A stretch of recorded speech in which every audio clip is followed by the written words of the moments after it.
Hi YouTube, AC Dodd here again, and welcome to part 2 of the What Were They Thinking Now. And in this episode we are going to look at the faults I found when tuning on the road with carburation. So let's get stuck in. Okay, let's dive straight in. So the first one on my list at number 12 is loose carb nuts. So those are the nuts that hold the carburetor to the manifold.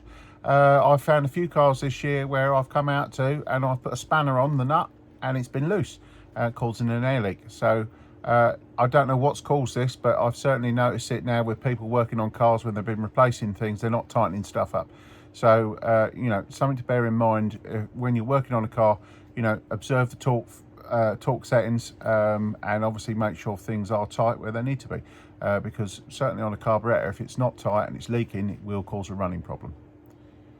So that leads me nicely onto number 11 this year, and that is a split vacuum pipe elbow. So this is the vacuum pipe that goes from the carburetor down to the distributor.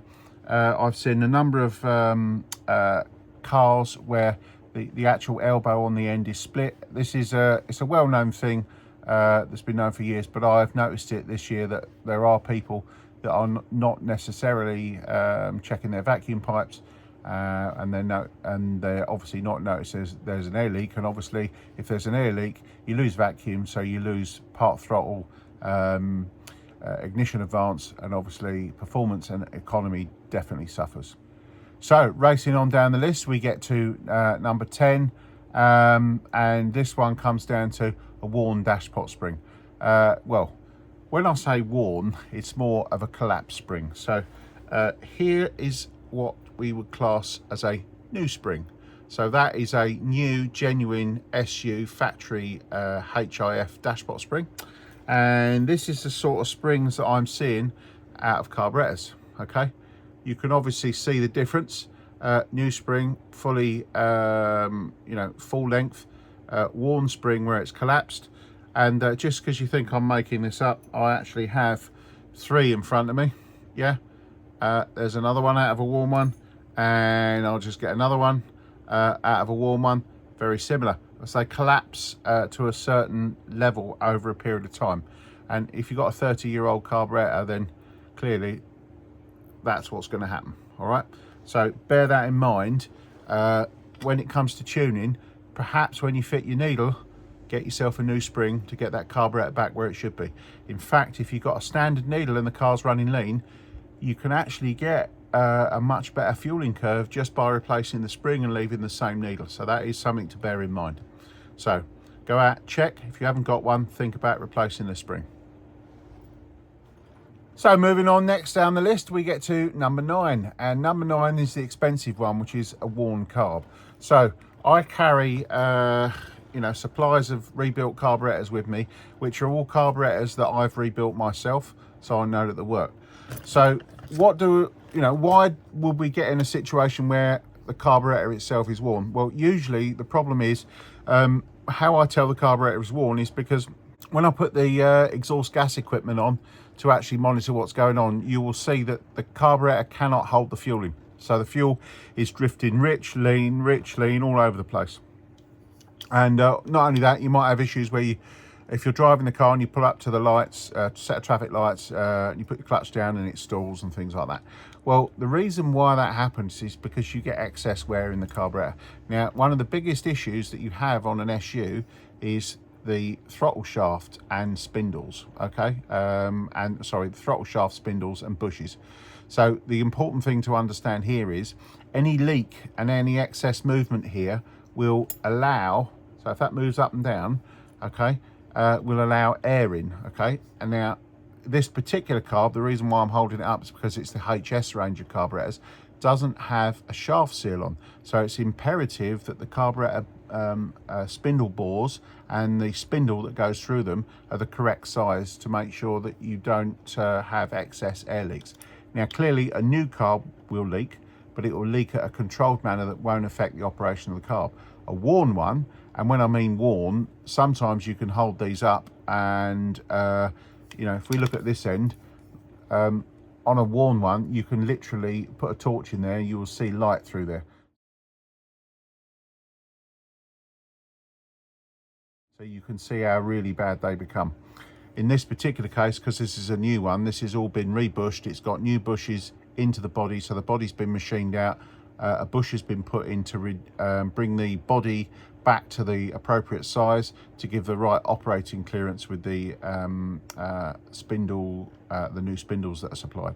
So the important thing to understand here is not everybody who rebuilds carbs does that, okay? So I'm not here to cast aspersions on other people's work.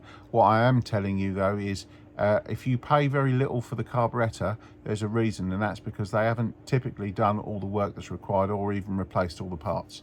So my carburetors feature the contents of a rebuild kit. The rebuild kits I use are custom made, so I have my own part numbers at SU to make sure I get all the bits I want on these carburetors.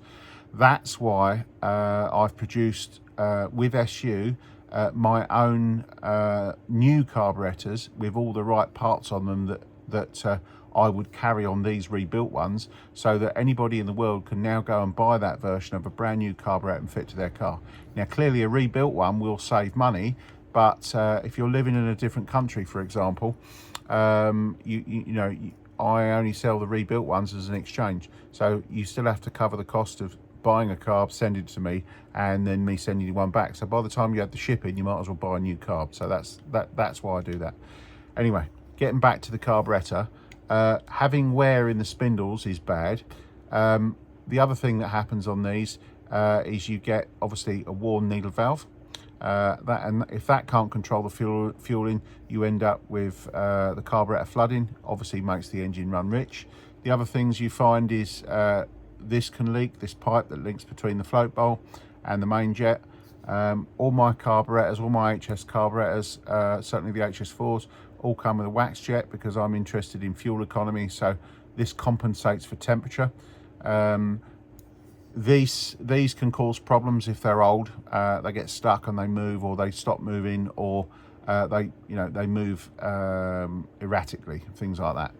Now, the other things that you can find on these, typically stuck pistons, seized dampers, and obviously we've already talked about springs. So there are a whole number of faults that you can get here. Not only that, we can also get, mechanisms. So there's the choke mechanism. You can get a choke mechanism that sticks.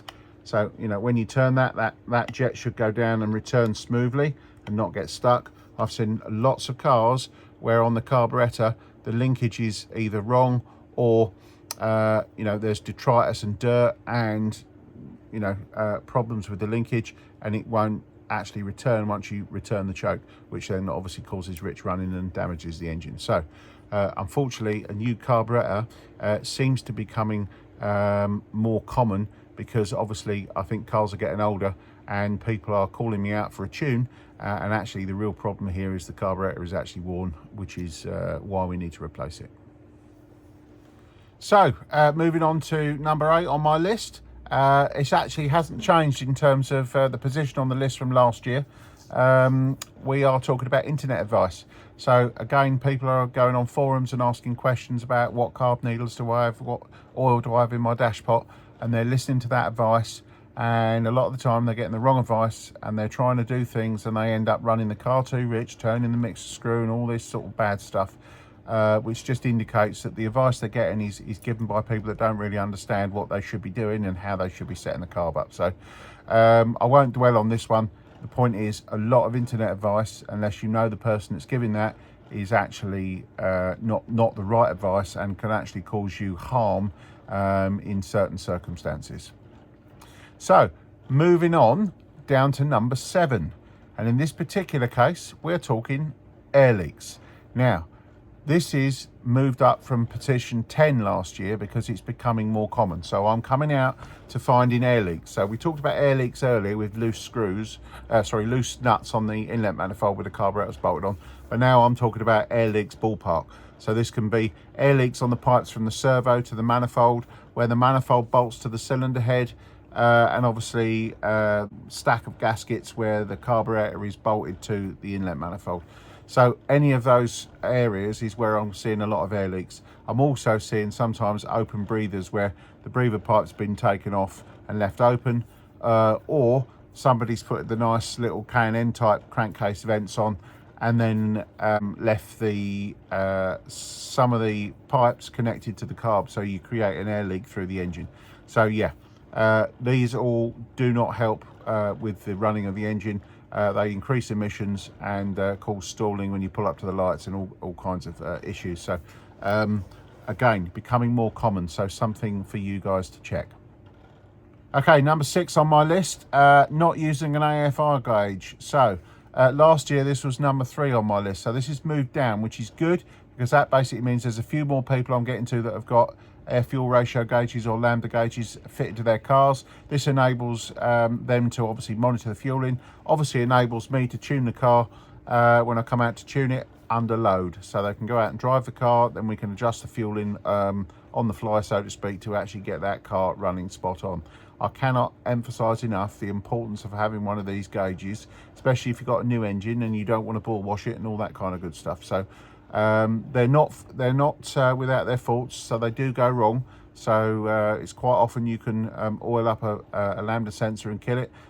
So the gauge needs to be working and obviously maintained and checked, because there's a lot of people that also fit these gauges and then get transfixed with the numbers and then start worrying that it's going lean when you're on overrun and all sorts of issues.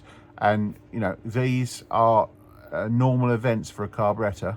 All right, it's the fueling when you're on load and when you're actually on the power that matters, and obviously when you're cruising and when you're idling. Other situations is not so important, unless obviously you're going mega rich on overrun, but that's a particular tuning issue which would need sorting. So let's move on. So number 5.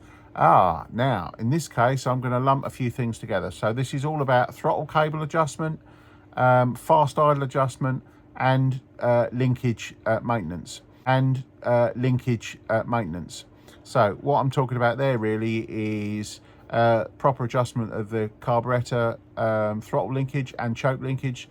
So there's a lot of people that set the choke and the throttle too tight, so leaving the choke on slightly so it doesn't fully return, or when you close the throttle, the butterfly doesn't close completely because the throttle cable's been maladjusted and leaves it open. We also have situations where the cables are not routed properly, or the cables are in poor condition, so if you have to move them, it can become difficult because you can't get them back in because they're all frayed, or they're stuck, you know, because they haven't been lubricated, or you know, they've just been mistreated or used many times. So these issues cause, you know, throttles getting stuck open. In worst cases can cause the choke to get stuck open, which is very bad, because that will actually wash the piston rings out. So one of the biggest issues I am finding is, let's go back to this carburetor again, is these linkages, nobody oils anything. So these are all dry. So I've even seen brand new carbs fitted, there's no oil on anything. And then people wonder why these go stiff, and then the choke gets stuck open, you wash your piston rings out. You know, when I come out to these, pee for plenty with oil. Squirt it all over it, make it drip off, fine. But get it all covered in oil and make sure it stays working nice and slick. So when you get one of these from me, this one's wet with oil because it's all lubricated. When you've got your own car, every 3 months, just come out there with a little oil can, okay? And, you know, just a few drops of oil, all it takes, not just in one place, but all the way across the linkage, okay? And a little dab of oil on the throttle shaft bushes as well, right? Just that'll get drawn in and keep those bushes lubricated. All these things help to maintain an engine and help to maintain the fueling so you don't damage the engine. That's what it's all about. Okay, new entry at number 4. We've got fuel delivery pressure. This has been a big issue this year for me, coming out to carburetors and trying to tune the car, and we've got leaking overflow, and that's usually because either we've got you know, a problem with the needle valve, which can be the case, but in reality a lot of the time it's people have got the wrong fuel pumps on, or there's too much pressure being supplied. That's whether there's a mechanical pump or electrical pump. So I'm quite often telling people to fit you know, a Filter King type filter, and regulator assembly, which does obviously two things. It takes all the detritus and rubbish out of your fuel system. If you've got an old classic car, they're usually full of rust, detritus and general rubbish, including bits of rubber hose and all sorts of things where people haven't changed the hoses because of the ethanol fuel, and the hoses degrade and put bits of rubber in the line and all sorts of things. So I'll get right to the point. Clean your fuel systems out, flush the tanks, change all your rubber fuel hoses for fuel hoses which are rated for modern ethanol fuel. Change your fuel pump if you've got a mechanical fuel pump to put on the latest one. Use the genuine one from SU at Berlin Fuel Systems, also available for mini spares, etc. But use the genuine pump, and then also fit a regulator and a filter. And I recommend the 67mm glass assembly that mini spares sell. I'll leave the part number below. Anyway, set that for 1.4 under 1.5 psi for a HS carb assembly, and for an HIF assembly on a road car, 2 to 2.5 pounds per square inch is absolutely fine. If you've got a turbo installation, then you want to up that to probably more like 3.5 psi, but definitely no more than that. And the fuel system on a turbo car with a blow-through carb has a rising rate regulator anyway, which is a completely separate deal. So I won't cover that here. But the point I'm trying to say is get your fuel pressure set properly at your carburetor and controlled with the regulator. Yes, original cars didn't have a regulator or fuel filter, and I absolutely get that as well.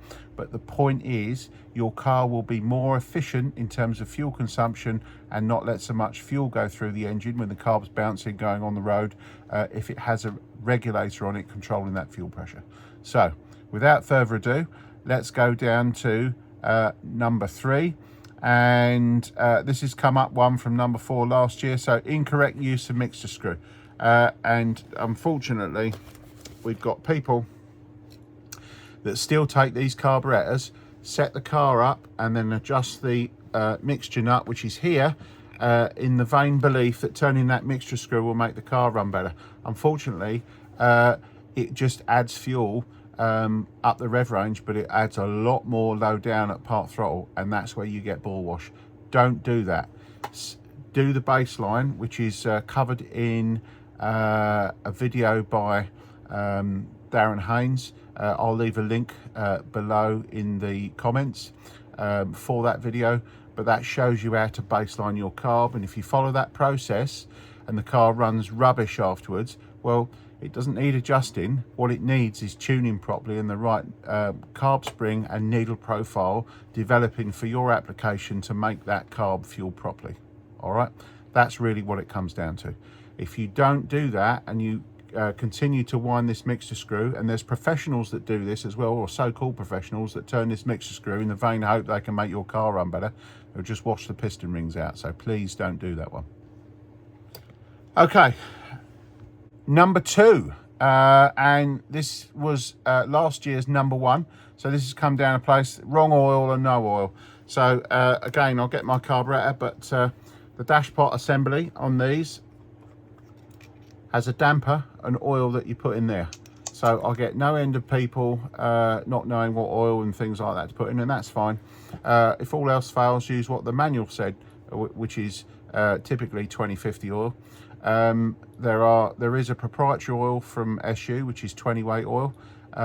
Any of those oils you can put in and get the carburetor to run. Will it run well? No. Some will, some won't. It really depends on tolerances, application, how your engine demands fuel from the carburetor. So don't expect it to run well until it's tuned. Clearly, if it's got no oil in it, some carburetors and some applications, believe it or not, will run with no oil in. But they're very specific and they need to be determined and derived, okay? So don't just take the oil out and think it's going to work. That's not how it works. It needs to be measured, and it needs to be set up for your application, okay?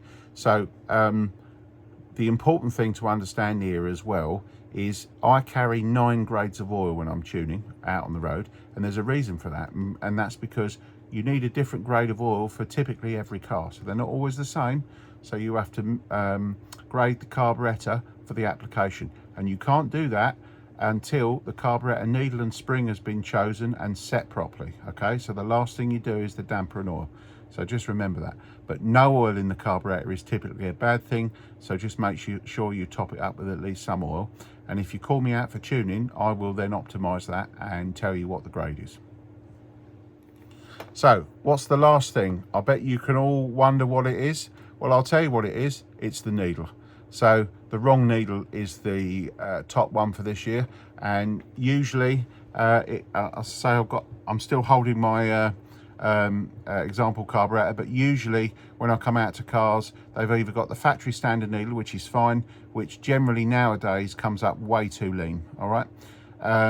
So you need the right needle in the carburetor for the engine to fuel properly. It ain't gonna run unless it's right.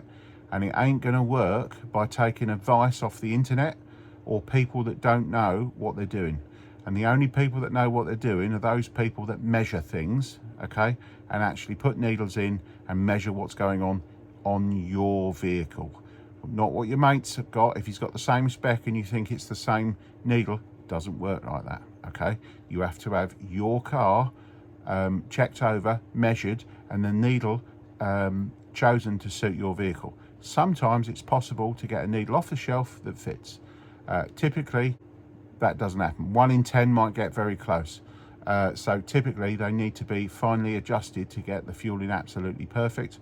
You know, in some cases, a good approximation can be had by getting an off-the-shelf needle, but in most cases, they need hand fettling to be able to get these needles correct.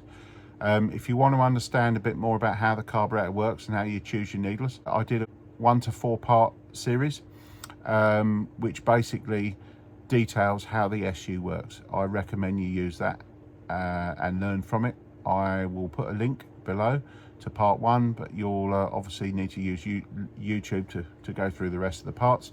But the point is, it's there for you to learn and teach yourself how these things work. Anyway, that brings me to the end of that list. So I really hope that helped you understand what goes on with these SU carbs and the fueling problems I have when tuning. The problem is because people don't understand how these things work, or they profess to understand, or they even sell their services in some cases and pretend to understand, and they don't really understand, they can cause problems. And my job when I go out on the road is to sort out the problems that come to me, and then what I've done is distilled those problems down into the fueling and obviously put them into this video and the previous video which came out earlier this week, which was obviously on ignition. So with all that being said, as ever, please like, subscribe and share, and I'll see you soon. Thank you very much.